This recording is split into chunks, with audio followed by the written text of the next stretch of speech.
2 years ago, I posted a video titled The One Apologetics Book Every Christian Should Read in 2020. The book I recommended there was Greg Koukl's Tactics. Classic book. If you didn't get Tactics, be sure to get a copy. There's a link in the description box. It's 2022 now, and I'm going to recommend another book for this year. And I'm recommending this based on something that happened several years ago. This was back in 2013. I had a debate with an atheist at Columbia University in New York. After the debate, I was hanging out with a group of young atheists. They were all Asian, 6 or 7 Asian atheists. And they were asking me why I believe in God and Jesus, and I was explaining why I believe in God and Jesus. And after a while, one of them said, I don't care if Christianity is true or not. I only care that it's bad.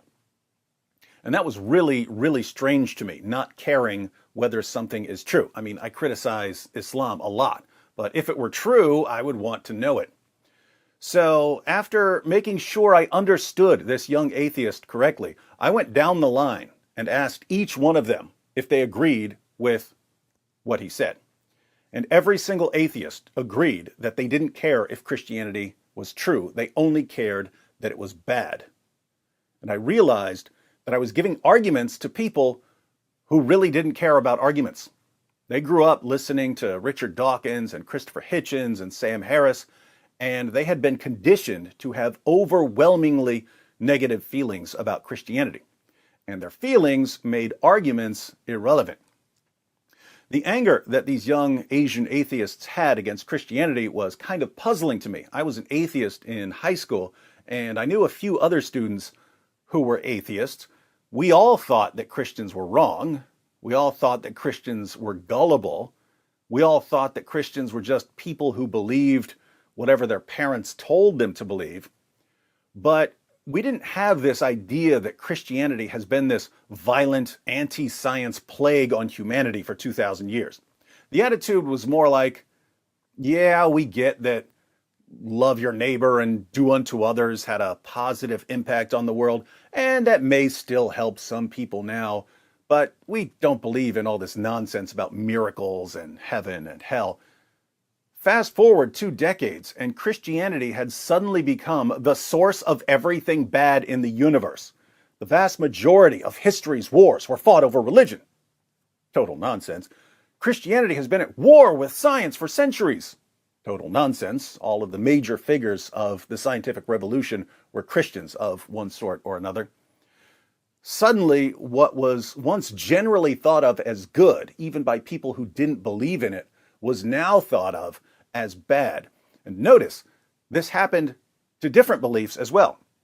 Right after the view of Christianity changed, the view of America and the West changed. If you remember, the 80s and 90s, was America good or bad? It was awesome. Were Western nations good or bad? They were awesome. Perfect? By no means. Flawed? Yes. History of massive screw-ups? Absolutely. But good or bad? Good.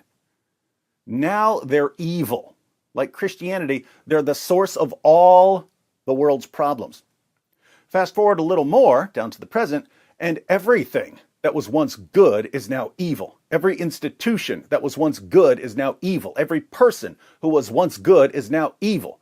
Mother Teresa, evil. George Washington, evil. Pretty radical change in such a short amount of time, and it looks like we're just getting started.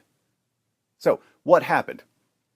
Lots of things, but the most important thing was that certain people realized how quickly they could manipulate other people using the internet. And the quickest, most effective, most efficient way to manipulate large numbers of people is by enraging them, giving them something to hate. And once they're enraged, they no longer care if something is true. They only care that it's bad. Their feelings have overpowered their reasoning ability. So, what do we do? Unfortunately, there's no easy solution here. There's a lot of work to be done. And this isn't something to put off until later.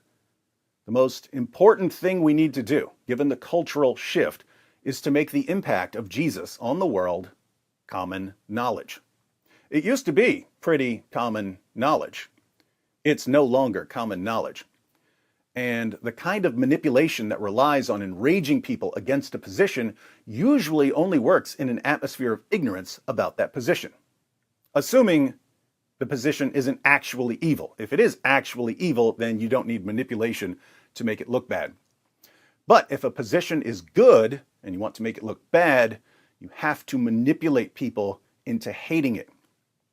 And that usually only works in an atmosphere of ignorance. So, what do?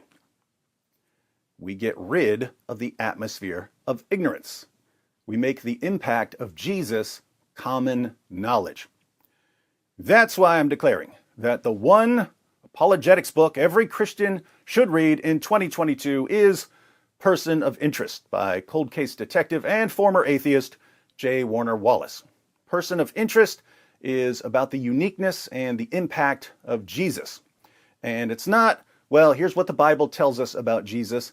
It's, here are the facts that we know about Jesus and his impact, facts that anyone can investigate. Now let's try to figure out why this man was so special.